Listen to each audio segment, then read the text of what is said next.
नमस्कार मेरे प्रिय श्रोताओं। आज मैं आप सबको मालती जोशी जी द्वारा लिखी एक बहुत अलग तरह की कहानी संधि पत्र सुनाने जा रही हूँ। इस कहानी में मालती जोशी जी की भाषा में हास्य रस का इतना सुंदर पुट है कि क्या बताएं। तो आइए सुने कहानी। किसी जासूस कुत्ते की तरह वातावरण को सूंघते हुए ही बालक राम ने घर में प्रवेश किया। पाया कि सुबह दफ्तर जाते समय जो सामान छोड़ गया था वो अब भी बरकरार है। कुछ क्षण बैठक में खड़ा खड़ा वो परिस्थिति का जायजा लेता रहा, लेकिन किसी वन मैन कमीशन की तरह उसके सारे निर्णय एकांगी होकर रह गए। और फिर पति और केवल पति की हैसियत से उषा की मम्मी को आवाज़ देता हुआ वो रसोई घर में घुस गया। रसोई में सिर्फ उषा थी, गीले कोयलों से और स्टोव के पंप से जूझ रही थी। चौकस दृष्टि से इधर उधर देखते हुए बालक राम ने पूछा, बेटे तेरी मम्मी कहाँ है? कीर्तन में गई हैं। उसके मिश्री घुले स्वर को व्यर्थ करता हुआ एक सपाट सा उत्तर आया। इस स्वागत भाषण के बाद चाय के लिए कहने का उत्साह नहीं रह गया था, पर उसने लक्ष्य किया कि उषा ने स्टोव पर से सब्जी उतारकर चाय का पानी चढ़ा दिया है। वो निश्चिंत हो मुंह हाथ धोने चला गया। ठंडे पानी के छींटों से अपने को तरोताज़ा करके वो आराम कुर्सी पर लेटा ही था कि चाय आ गई। साथ में बिस्कुट भी थे।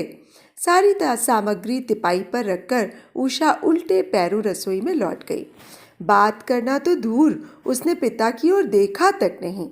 उसका व्यवहार उन कर्मचारियों का सा था जिनकी सहानुभूति तो विरोधी दल के साथ होती है, पर जिन्हें विवश होकर सरकार के साथ सहयोग करना पड़ता है। क्षण भर को वो गुस्से से जल भुन गया, पर चाय के 2 घूंट पेट में जाते ही उसका आक्रोश ठंडा पड़ने लगा और उसका स्थान वात्सल्य ने ले लिया। बेचारी उषा कुल जमा 12 साल की तो है। जब जब उसकी माँ सत्याग्रह ठान लेती है, घर द्वार का सारा भार इसी के नाजुक कंधों पर आ पड़ता है। लड़की है, इसीलिए अपनी माँ पर उसकी ममता स्वाभाविक है। तभी तो अपनी दुरावस्था के लिए वो पिता को दोषी ठहराकर मौन विद्रोह ठान लेती है, तो इसमें गलत क्या है? इस उदात्त भाव भूमि पर पहुंचते ही बालक राम के लिए आराम से बैठकर अखबार पढ़ना कठिन हो गया। सफाई कामगारों की हड़ताल के दिनों में वो कई मंत्रियों को झाड़ू लगाते देख चुका था। उसी आवेश में वो रसोई में पहुंचा और आटा सानती उषा से बोला, चला दोनों मिलकर फुलके सेकते हैं। तू बेल बेल कर देती जा, मैं यहाँ बैठे बैठे सेक दूंगा। उषा ने चौंक कर उसकी ओर देखा। दूसरे ही क्षण उन विस्मय भरी आंखों में ममता उतर आई। रहने दीजिए ना पापा, अभी तो दफ्तर से लौटे हैं और फुलके हैं ही कितने, अभी बना लूंगी। बालक राम को लगा जैसे दर्जनों फोटोग्राफरों ने उस स्वर्णीय क्षण को कैमरे में कैद कर लिया है। उसके बाद वहाँ ठहरने का कोई औचित्य ही नहीं था। वो पुनः बैठक के कमरे में आकर आराम कुर्सी में धंस गया। थोड़ी देर बाद उषा आकर एक शरबत भरा गिलास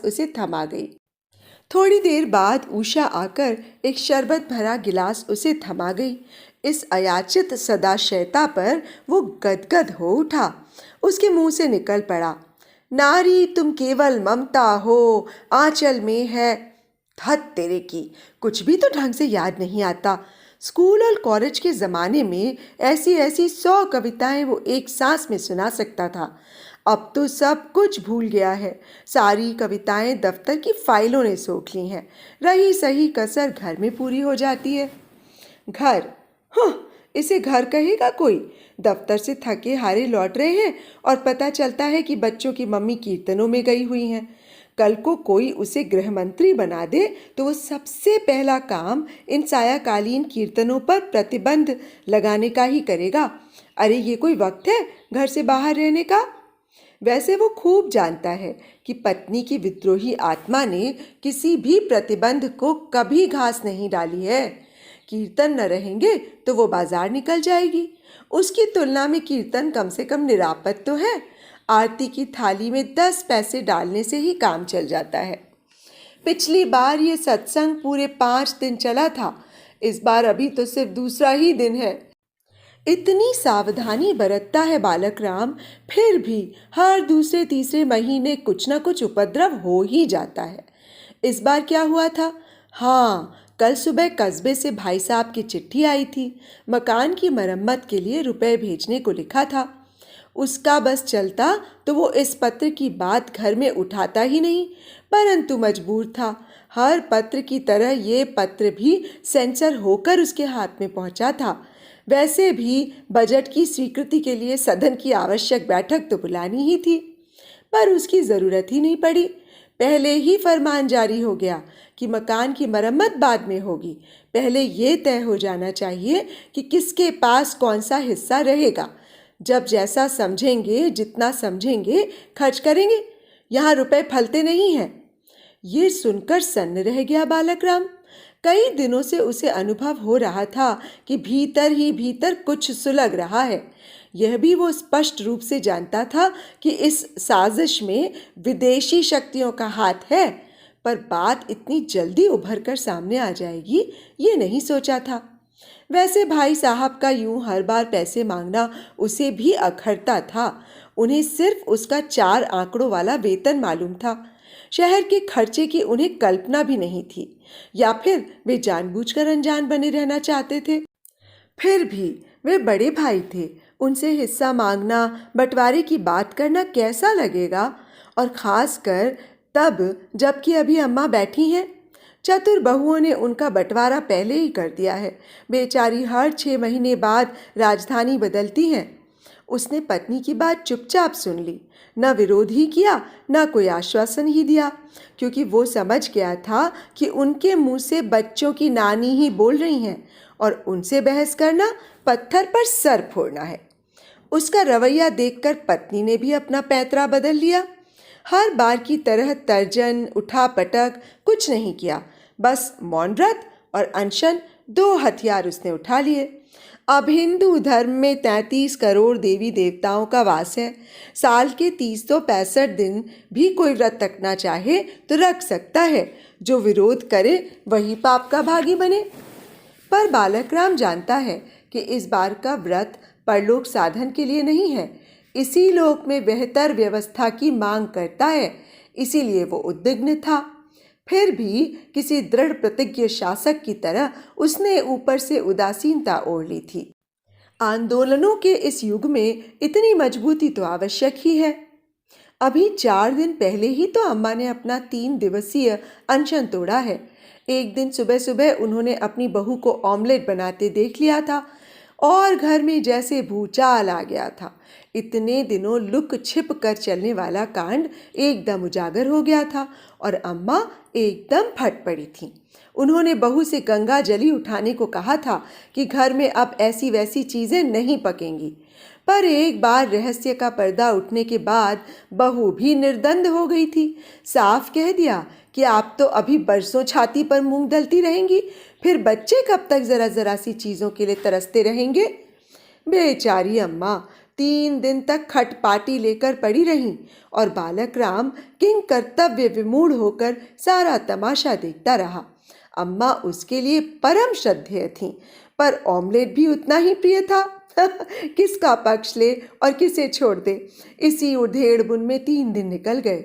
फिर चौथे दिन चुन्नू मुन्नू के अनुरोध पर अम्मा ने खाना खा लिया था और बालक राम ने चैन की सांस ली थी। काश चुन्नू मुन्नू अपनी मम्मी को भी मना सकते। इस समय तक खेल के मैदान से छूटी चुन्नू मुन्नू की रेल घर में दाखिल हो चुकी थी और सारा घर शोर शराबे में टूट गया था। बच्चे खाने के लिए मचल रहे थे और उषा चीख पुकार में अपनी मम्मी को भी मात कर रही थी। उसका व्यवहार किसी केयर टेकर गवर्नमेंट की तरह जिम्मेदारी से हीन और एहसान जगाने वाला था।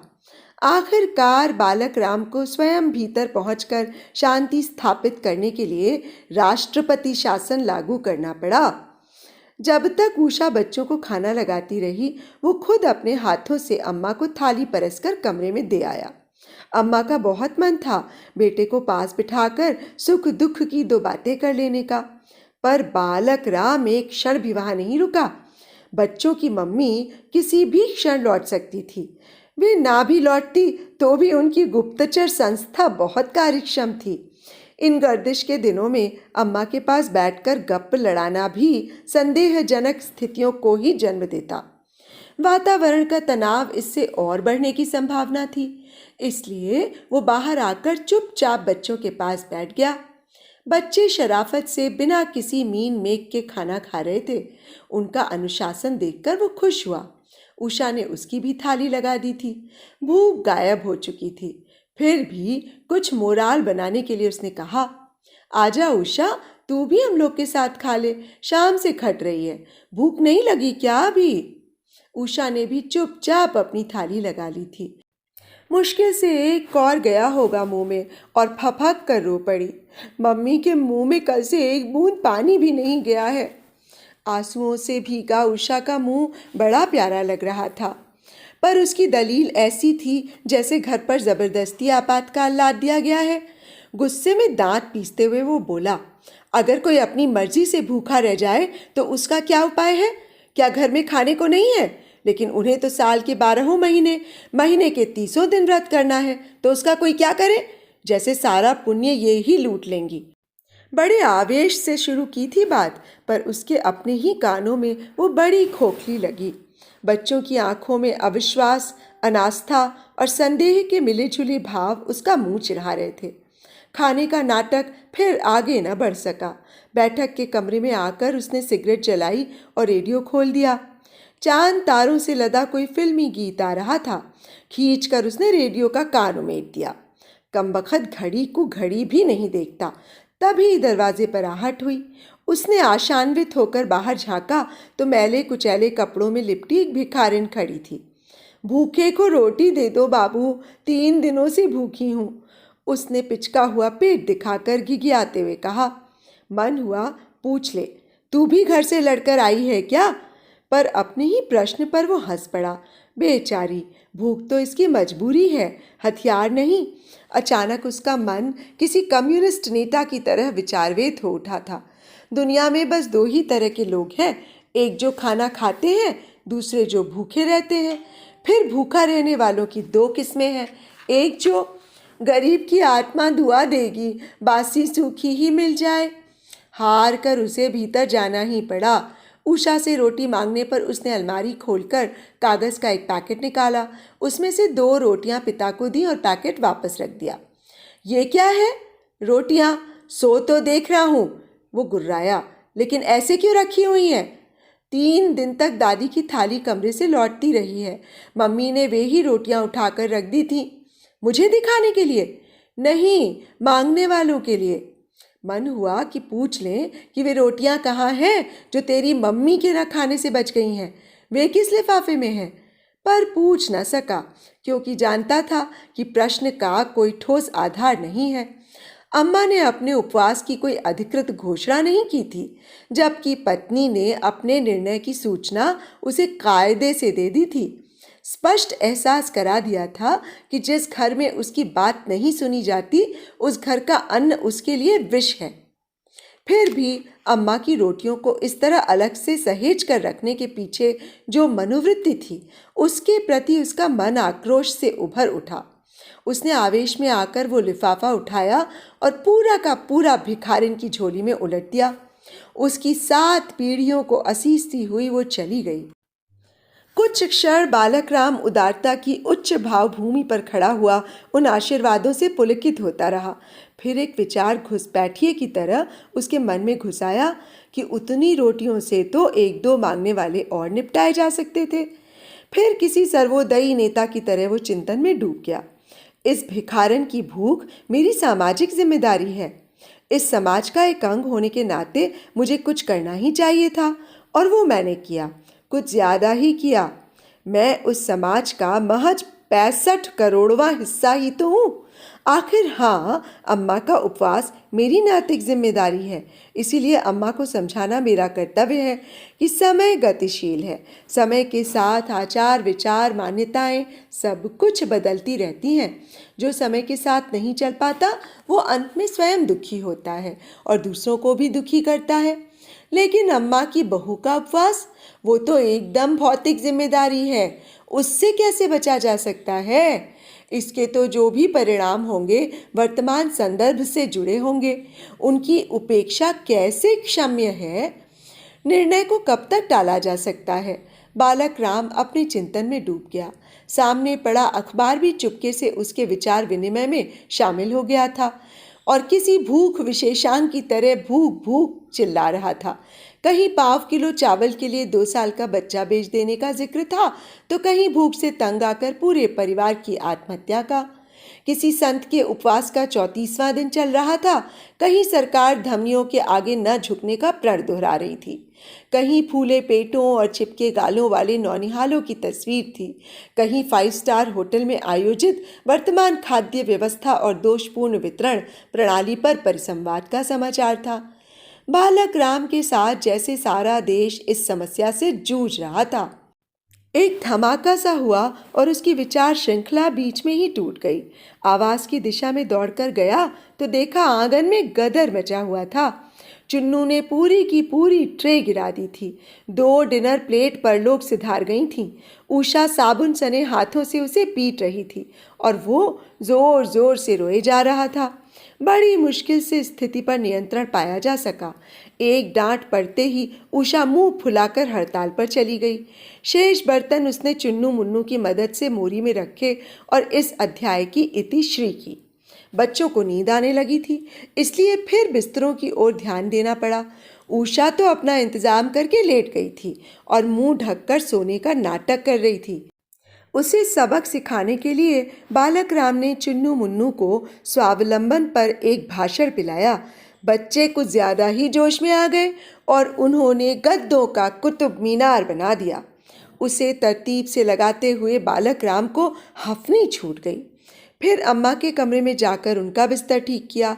पता चला दोनों जून की थालियों के साथ सुबह शाम की चाय की प्यालियां भी खटिया के नीचे भिनक रही हैं। इतनी कोफ्त हुई पर जब्त करके रह गया। खुद ही उठा कर रखाया, कहता भी किससे। तभी तेल जलने की गंध से उसका ध्यान आकृष्ट किया।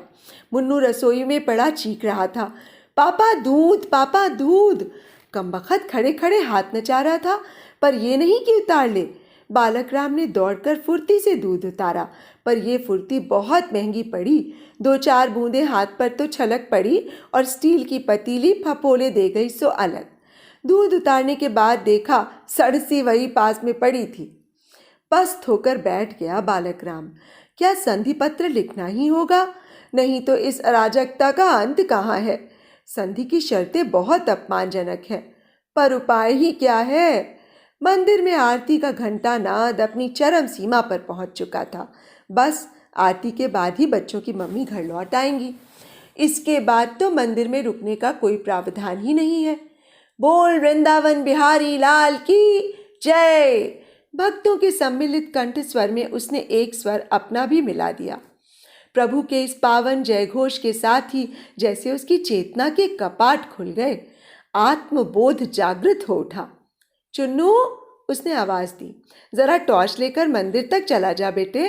पूरी सड़क नल के गड्ढों से पटी पड़ी है और आज शायद स्ट्रीट लाइट भी गोल है। फिर उसने मुन्नू को 10 का नोट पकड़ाते हुए कहा, दौड़कर मगन लाल के यहाँ से पाव भर रबड़ी और मलाई के लड्डू ले आ, और देख मेरा नाम बता कर लाना, ऐसी वैसी चीज़ ना पकड़ा दे कहीं।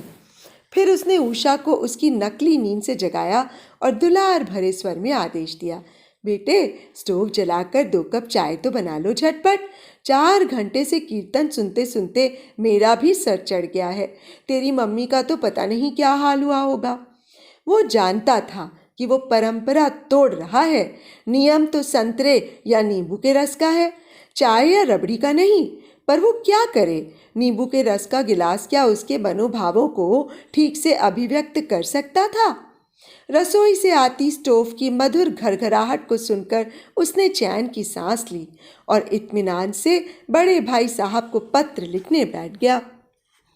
तो अभी आप सुन रहे थे पति पत्नी के मधुर रिश्ते की ये एक मनोरंजक सी कहानी। तो आप सबको कहानी और मेरा वाचन कैसा लगा मुझे कमेंट बॉक्स में ज़रूर बताइएगा दोस्तों। और यदि आपको मेरा वाचन अच्छा लगता हो और यदि आपने मेरे इस चैनल को, जो कि आइए सुने कहानी है, नहीं सब्सक्राइब किया हो तो इसे सब्सक्राइब कर लीजिए और मेरी कहानियों को लाइक और शेयर भी, और बेल आइकन भी दबा लीजिएगा, जिससे कि मेरी रोज़ आने वाली कहानियों की नोटिफिकेशंस आपको मिलती रहें। तो अब मुझे इजाज़त दीजिए। नमस्कार।